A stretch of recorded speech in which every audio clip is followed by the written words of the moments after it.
Good evening student. आज हम लोग बीकॉम पार्ट 1 के स्टैटिक्स के इंडेक्स नंबर पर चर्चा करेंगे। इंडेक्स नंबर एक ऐसी डिवाइस है, ये डिवाइस आपको एक स्पेसिफिक टाइम में, एक स्पेशल टाइम में, एक स्पेशल समय में किसी राज्य के, किसी स्टेट के, किसी कंट्री के, उसके पॉपुलेशन में, उसके आउटपुट में, उसके मनी में, सप्लाई में जो वेरिएशन चेंजेस आते हैं, उस वेरिएशन चेंजेस को कैलकुलेट करने का हमको ये रास्ता बताता है। तो ये वे जिस माध्यम से हम ये कैलकुलेट करते हैं कि एक पर्टिकुलर टाइम में किसी पर्टिकुलर गुड्स की या सर्विस की प्राइस ये थी। फॉर एग्जांपल हम लेते हैं गेहूं का प्राइस। मान लेते हैं कि गेहूं की प्राइस 2001 में 1000 रुपये पर क्विंटल थी। 2001 में गेहूं की प्राइस 1000 रुपये पर क्विंटल थी। 2002 में ये 1200 हो गया, 2003 में ये 1400 हो गया, यानी 200 रुपये पर क्विंटल के हिसाब से इसमें इंक्रीज हो रहे हैं। तो इसी तरीके से यदि हमें ये अनुमान लगाना हो, ये हमें प्राइस की डिटरमाइन करनी हो कि 2005 में, 2006 में इसी तरीके से गेहूं की प्राइस पर क्विंटल क्या होगी, तो इसको कैलकुलेट करने का जो मेथड है, वो मेथड हमको इंडेक्स नंबर से इजीली मिल जाता है।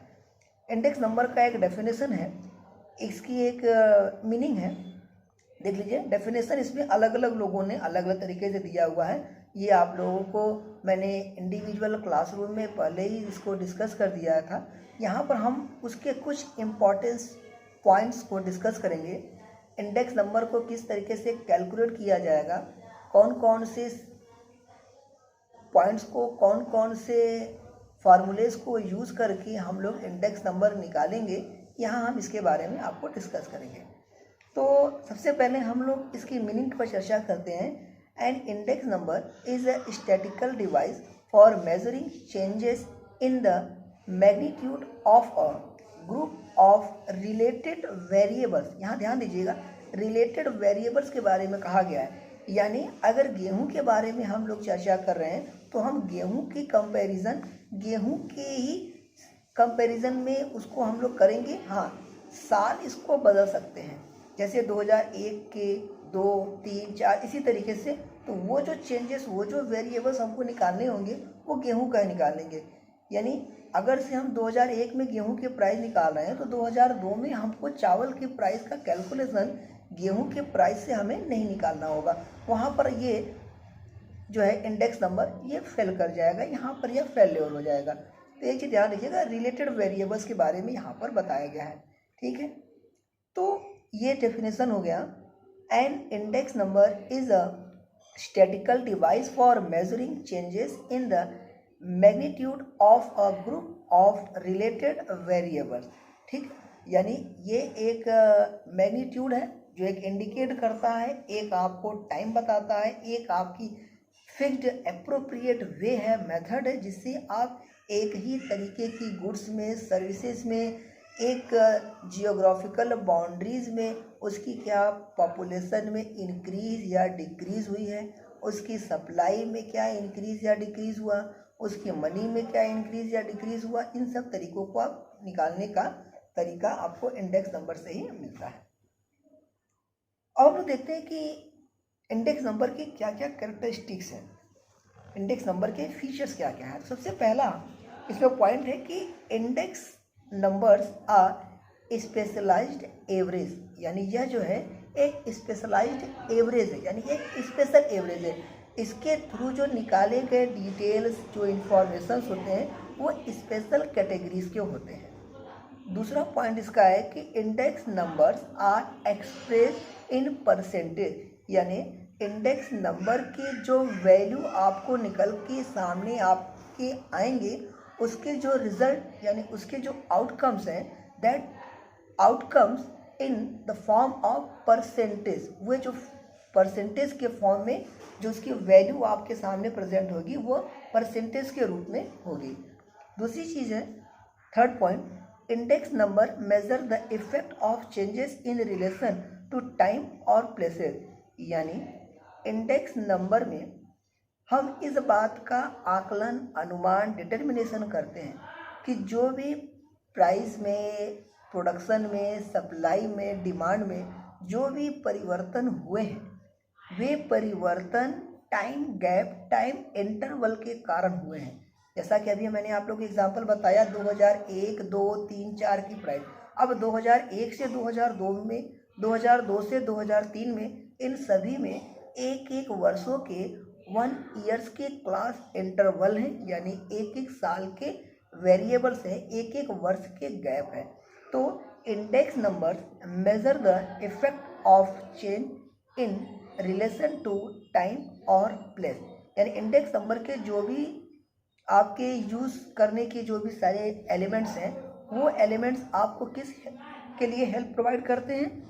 वे करते हैं आपके टाइम के जो चेंजेस, जो टाइम में जो बदलाव हुए हैं उन टाइम चेंजेस के अकॉर्डिंग करते हैं। ठीक है, इसका लास्ट पॉइंट है fourth, index numbers measure the change not capable of direct measurement, यानी इंडेक्स नंबर जो है ये mean of study the changes in the effect, यानी ये जो है केवल आपको उसके परिवर्तन के बारे में बताता है। Effect of such factors which can not be measure directly, ये सिर्फ उसके एक पहलू पर चर्चा करता है, ये डायरेक्टली उसका कोई इफेक्ट उस पर नहीं होता। यानी गेहूं की प्राइस 2001 में 1000 रुपये पर क्विंटल थी। इस गेहूं की प्राइस 2001 से बढ़ कर के 2002 में मान लीजिए 1200 रुपये हो गया। तो ये सिर्फ 200 रुपये के जो चेंजेस हुए हैं बस उस पर आपको बताता है। ये बढ़ने के जो कारण है, बढ़ने के जो इफ़ेक्ट है, इस इफ़ेक्ट पर इसका कोई रिलेशन, कोई भी इसका तालमेल नहीं होता। ठीक है, तो ये चीज़ें आप आती हैं आपकी इंडेक्स नंबर के बारे में। अब इसके बाद हम लोग देखते हैं कि इंडेक्स नंबर में हम लोग किस तरीके से क्वेश्चंस को, इंडेक्स नंबर को लगाने के लिए क्या क्या हमको करना होता है। तो इंडेक्स नंबर को जब हम लोग कैलकुलेट करते हैं या इंडेक्स नंबर जब हम निकालते हैं तो हमारे सामने ये एक मेथड आ जाता है कि इंडेक्स नंबर को कैसे कैलकुलेट करेंगे। तो simple you can say that problem arising in construction of index number means जब आप इंडेक्स नंबर को कैलकुलेट करने बैठोगे तो आपके सामने कौन कौन सी समस्या आएगी, यानी आप कौन कौन सी समस्याओं का सामना करोगे। तो सबसे पहला है कि पर्पस ऑफ इंडेक्स नंबर। सबसे पहले देखिए क्या है कि आपके सामने ये होता है उद्देश्य, पर्पस, ऑब्जेक्टिव। बिना पर्पस के आप इंडेक्स नंबर को अगर से निकालने बैठते हो तो आपके टाइम के भी आपके यूज़ होंगे, आपके टाइम भी मिसयूज़ होगा, टाइम भी आपका एक्सटेंड होगा बेवजह का। दूसरी चीज़ होती है कि आपके लेबर भी इम्प्रूव होंगे, लेबर भी आपके जो है बढ़ेंगे, लेबर चार्ज भी आपकी बढ़ेगी। तो इसके लिए सबसे पहला प्रॉब्लम होता है constructions in of index number. सबसे पहला होता है पर्पस ऑफ इंडेक्स नंबर। दूसरा पॉइंट आता है आपके सिलेक्शन ऑफ बेस ईयर। देखिए इंडेक्स नंबर को कैलकुलेट करने के लिए इसमें आपको दो वर्ष दिए गए होते हैं। पहला होता है बेस ईयर और एक होता है आपका प्रीवियस ईयर। मतलब बेस ईयर आप किसी को भी मान सकते हो और प्रीवियस ईयर होता है, प्रीवियस ईयर आपका जो एक वर्ष के पहले का जो टाइम होता है उसको हम लोग बेस ईयर कहते हैं, उसको हम लोग बेस ईयर मान सकते हैं। ठीक, मतलब मान लीजिए कि आप 2001, 2, 3, 4 इन 4 साल का 4 ईयर्स के किसी commodities A, B, C, D की मान लीजिए प्राइजेस दिए हुए। अब इन 4 कमोडिटीज़ के 4 वर्षों में जो भी सारे बदलाव, चेंजेस हुए हैं उनकी प्राइस में, इनमें से किसी एक को हम बेस ईयर मान लेते हैं। ठीक, इसके आगे इसको निकालते हैं, इसको कैलकुलेट कैसे करेंगे। मतलब ये हम बता रहे हैं कि एक इंडेक्स नंबर को जब आप कैलकुलेट करोगे, इंडेक्स नंबर को जब आप निकालने बैठेंगे तो कौन कौन सी समस्याएं आपके सामने आएंगी। तो पहली प्रॉब्लम होती है आपकी पर्पस ऑफ इंडेक्स नंबर। दूसरा होता है selection of base year. Base year को सेलेक्ट करना, क्योंकि यही आपका एक प्लेटफॉर्म प्रिपेयर करता है, एक प्लेटफॉर्म तैयार करता है जिसके अकॉर्डिंग आप इंडेक्स नंबर को कैलकुलेट करते हो, फाइंड आउट करते हो। तीसरा है guidelines for selecting a base period. ये जब हम आप लोग को प्रैक्टिकल क्वेश्चन, न्यूमेरिकल क्वेश्चन जब कराएंगे तो उसके बारे में इसको हम बता देंगे अलग से, यहाँ पर इस पर आपको विशेष ध्यान देने की ज़रूरत नहीं है। एक इसमें पॉइंट है जो कि आप लोग को ज़्यादा ध्यान देना होगा, वह है selection of number of item या कमोडिटीज़। क्योंकि इंडेक्स नंबर में आपको 4 अलग अलग कैटेगरीज के कमोडिटीज़ दिए होते हैं, गेहूँ, दाल, चावल, चना, अरहर, जो भी मतलब, ठीक है, ये सब चीज़ें आपको दी होती हैं। गेहूँ है, दाल है, जौ है, ज्वार, ये सब अलग अलग। तो उसमें आपको सिलेक्शन करने के लिए आप किस गुड्स को आप सिलेक्ट करोगे, ये आपका एक मोस्ट प्रॉब्लम क्रिएशन सिचुएशन हो सकती है। इसका सेकेंड लास्ट पोर्शन है selection of sources of data. Data information को आप कहाँ से कलेक्ट करते हो। और एक और लास्ट पॉइंट है इसका प्राइस कोटेशन। प्राइस कोटेशन इसका एक मेन इम्पॉर्टेंस फैक्टर होता है, ठीक। तो ये 5 आइटम हैं। किसी किसी बुक्स में आपके प्रॉब्लम्स जो है ये अधिक भी हो सकते हैं, किसी में कम भी हो सकते हैं। यहाँ पर ये आपका कोई इशू नहीं है, यहाँ हमको सिर्फ ये निकालना है, बताना है हमको। अब देखिए हम लोग बात करते हैं कि इंडेक्स नंबर के टाइप क्या क्या होते हैं, how many types of index number. तो देखिए इंडेक्स नंबर के जो टाइप्स होते हैं वो बेसिकली 3 होते हैं। पहला है प्राइस इंडेक्स नंबर, इसकी फर्स्ट पॉइंट है प्राइस इंडेक्स नंबर। दूसरा है क्वांटिटी इंडेक्स नंबर। तीसरा और लास्ट है वैल्यू इंडेक्स नंबर्स। फिर से सुन लीजिए, types of index number may be divided into 3 main categories. These are price index numbers, quantity index numbers and third value index numbers, ठीक है। इन सब के बारे में हम आप लोग को नोट्स पहले लिखवा दिए हैं। यहाँ पर इसको किस तरीके से कैलकुलेट किया जाएगा, उसके क्या क्या फार्मूले हैं, उन फार्मूले को हम यहाँ पर डिस्कस करेंगे। अब इसके बाद होती है बात method of constructing price index numbers, यानी प्राइस इंडेक्स नंबर को कंस्ट्रक्ट करने के लिए, उसको फाइंड आउट करने के क्या क्या मेथड हैं। तो बेसिकली जो है देखिए, जो method of constructing index number, इसका पूरा एक ग्राफ फिगर्स मैंने आपको अपने इसी वीडियोस में दे दिए हैं, आप उसको वहाँ से अच्छी तरीके से समझ सकते हैं। लेकिन इसको हम ओरली आपको बता भी दे रहे हैं। Basically method of constructing index number को 2 पार्ट में डिवाइड कर दिया गया। पहला है एक वेटेड और दूसरा है अनवेटेड। वेटेड और अनवेटेड, वेटेड मतलब होती है ग्रेडिंग, मतलब अलग अलग ग्रेड के हिसाब से उसको कैटेगरी में बांट दिया गया होता है। तो एक होता है वेटेड और एक होता है अनवेटेड। जब हम लोग अनवेटेड के बारे में बात करते हैं तो अनवेटेड के 2 पार्ट हैं, वेटेड के भी 2 पार्ट हैं। अनवेटेड के बारे में चर्चा करते हैं पहले। तो अनवेटेड जो होता है वो सिंपल एग्रीगेटिव मेथड। अनवेटेड को सिंपल इंडेक्स नंबर भी कहा जाता है। तो सिंपल इंडेक्स नंबर के फिर से यहाँ पर 2 पार्ट हो जाते हैं।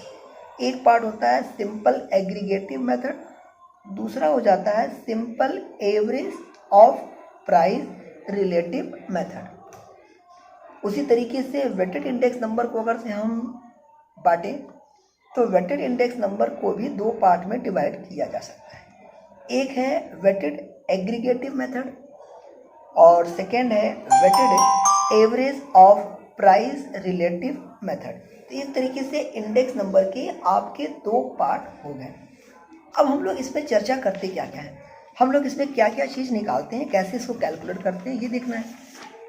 तो देखिए अनवेटेड में, अनवेटेड इंडेक्स नंबर में, इसको हम लोग अनवेटेड क्यों कहते हैं? Unweighted index number, each item is supposed to have the same weight as no weight in the expressly assigned to any items. मतलब इसमें हम लोग आइटम को मान लेते हैं, असाइन कर लेते हैं, एज्यूम्ड कर लेते हैं कि ये इसमें एक वेट है या एक वेट नहीं है। वेट का मतलब यहाँ पर होता है ग्रेड, मतलब उसको कैटेगरी के हिसाब से, उनकी प्राइस के हिसाब से उनको नंबर ग्रेडिंग सिस्टम प्रोवाइड करना, 1 2 3 3 2 1 ऐसे ऐसे। ठीक, इसको दो पार्ट जैसा कि मैंने अभी बताया, सिंपल एवरेज मेथड और simple average of price relative method. तो हम लोग पहले चर्चा करते हैं सिंपल एग्रीगेटिव मेथड के बारे में। अब देखिए, सिंपल नाम से ही लग रहा है, सिंपल एग्रीगेटिव मेथड। इसका जो मेन फार्मूला होता है, इसके फार्मूले को, एक एक फार्मूले को मैंने अलग से इसमें पूरा एक बॉक्स बना करके आपको सारे फार्मूलेज को हमने यहाँ पर ब्रीफली इसमें एक्सप्लेन कर दिया हुआ है। इसको आप लोग मेरे इसी वीडियो से नोट कर सकते हैं। और इसको मैंने आप लोगों के इंडिविजुअल क्लासरूम में भी इसको मैंने आप लोगों को बताया था, तो उसको भी एक बार आप लोग वहाँ से रिकॉल कर सकते हैं।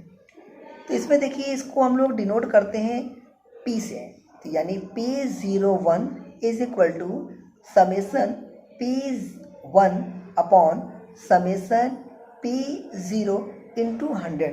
जैसा कि मैंने आपको पहले ही बताया कि इंडेक्स नंबर की जो रिजल्ट होते हैं, जो इसके आउटकम्स होते हैं, वो आपके प्रेजेंट होते हैं परसेंटेज में, इसलिए इसके सारे क्वेश्चंस में आपको परसेंटेज के लिए 100 से मल्टीप्लाई करना होगा। अब इसमें अलग अलग से सब के लिए क्या क्या चीज़ को कैसे कैसे डिनोट किया गया है। जैसे P01 stand for index number of the current year, मतलब जिस साल के लिए आप इंडेक्सिंग कर रहे हो उसकी इंडेक्स नंबर को हम यहाँ पर P01 से डिनोट करेंगे। इसका दूसरा पॉइंट है समेसन P1। समेसन P1, यहाँ पर P1 इज इक्वल टू होता है total of current years price of all commodities, मतलब जितनी भी सारी कमोडिटीज़ थी उन सारी कमोडिटीज़ के जो प्राइस के टोटल हैं, उसकी प्राइस को टोटल करने पर जो उसकी वैल्यू लिखनी होगी उसको हम लोग समेसन P1 कहेंगे। इसके बाद है P0। यहाँ देखिए, एक चीज़ याद रखिएगा कि P1 जो है ये हमेशा करेंट ईयर की प्राइस होगी और P0 जो है वो बेस ईयर की प्राइस होगी, चाहे किसी भी मेथड से आप इंडेक्स नंबर निकालो। P1 जो है ये आपका करेंट ईयर का इंडिकेशन करता है, जबकि P0 stand for base years price. ठीक, इसको नोट कीजिएगा हमेशा। आगे आपके लेस्पियर के, पासिस के, फिशर्स के जो फार्मूलेस हैं, उन फार्मूले को किस तरीके से याद किया जाएगा, उसको याद करने का एक शॉर्टकट की हम आप लोग को बता देंगे। तो उसको एक दो बार आप प्रैक्टिस कर लोगे तो वो आपको याद करने में इजी हो जाएगा।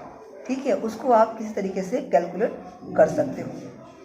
तो इसमें summation P1 summation P0 into 100, यानी summation P01 index for number of the current years, summation P1 is equal to total of the current years price of all commodities, जबकि समेसन P0 ये आपका total होता है किसके, ये total आपके current year की प्राइस के जितने भी सारी कमोडिटीज़ हैं, उन सारी कमोडिटीज़ के जो टोटल्स हैं उसको हम लोग बोलते हैं समेसन P0। इसी तरीके से आपके ये सिंपल एग्रीगेटिव मेथड का फार्मूला है। इसी तरीके से मैंने आपको सारे फार्मूले किस किस तरीके से इस पर कैलकुलेट किया जाएगा, उन सारे फार्मूलेज हमने अलग अलग पॉइंट वाइज आप लोग को नोट करा दिया है। ठीक, और इन सारे फार्मूले को हम आपको अलग अलग एक एक पॉइंट वाइज पॉइंट इसको एक्सप्लेन कर देंगे। इसके बाद नंबर 2 आता है वेटेड। वेटेड का मतलब होता है हम एक इंडेक्स नंबर के जो प्राइस हैं उस प्राइसेस के उनके इंक्रीज या डिक्रीज के पॉइंट ऑफ व्यू से उनको ग्रेडिंग प्रोवाइड कर देते हैं। जैसे जिस ईयर की प्राइस ज़्यादा होती है उसको 1, उससे कम को 2, उससे कम को 3, इसी तरीके से हम उसको एक्सटेंड बढ़ाते चले जाते हैं। तो जब हम लोग वेटेड इंडेक्स नंबर के बारे में डिस्कस करते हैं तो हमारे पास कुल 7 टाइप्स के या 7 वेटेड इंडेक्स नंबर के पूरे डिटेल्स आ जाते हैं, जिसमें से हमें लेस्पियर का, पासे का और फीसर जो ऊपर से 3 पॉइंट हैं, इन्हीं 3 पॉइंट को हमको डिस्कस करना है। तो in this chapters we discuss only the first 3 methods of weighted aggregative of index number. These are Lespier's method, Passe method and Fisher's ideal index number या Fisher's ideal index number भी इसको कहते हैं और Fisher's ideal method भी इसको कहा जाता है।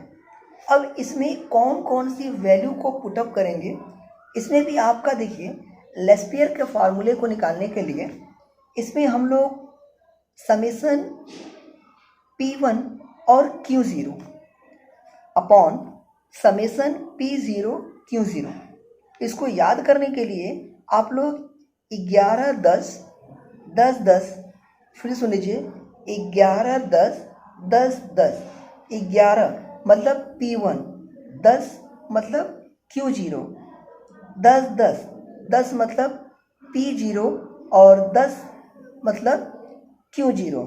ठीक है, यहाँ पर 11 10 10 10, तो पहला जो है ये आपकी प्राइस का इंडिकेशन करता है। ये पहला जो हमने आपको लिखवाया P, ये आपको 11 जो बोल रहे हैं वो हम प्राइस के लिए बोल रहे हैं, जो 10 बोला जा रहा है वो क्वांटिटी के लिए बोला जा रहा है। ठीक, तो इसको आप, हालांकि बुक्स में इसके बारे में कोई डेफिनेशन नहीं दिया गया है कि 11 10 लेना है या 10 10, ऐसे कुछ नहीं। ये हम आप लोग को सिर्फ शॉर्ट फॉर्म में याद करने की एक अपने से शॉर्टकट की बना रहे हैं, और जैसे आप लोग को एज पर योर कन्वीनियंस, जैसे आप लोग को इजी पड़े आप इस फार्मूले को याद कर सकते हैं। तो लेस्पियर के मेथड के बारे में हम डिस्कस कर रहे हैं, तो इसमें P01 निकाला जाता है, यानी लेस्पियर के इंडेक्स नंबर को हम यहाँ पर P01 से डिनोट करेंगे, यानी P01 is equal to summation P1 Q0 upon summation P0 Q0 into 100। अब यहाँ पर ये बात है कि P1 क्या है, तो देखिए यहाँ पर P1 जो है ये है आपका प्राइस ऑफ, हर चीज़ की अलग अलग इसमें वैल्यू दी गई है। ठीक है, सारे फार्मूले में क्या क्या चीज़ इस पर दिया हुआ है, इन सारे फार्मूले को हमने यहाँ पर आप लोग को लिख दिया हुआ है और बता दिया हुआ है। वहाँ पर आप इसको सारी चीज़ को एक एक पॉइंट को आप लोग नोट कर लीजिए, और अपने हम नेक्स्ट क्लास में हम इस फार्मूलेस के अकॉर्डिंग, इस फार्मूले की सहायता से किस तरीके से इंडेक्स नंबर को सॉल्व करेंगे, इंडेक्स नंबर को किस तरीके से निकाला जाएगा, इसको हम आपको अपने अगले क्लास में बताएंगे। ओके, तो थैंक यू सो मच।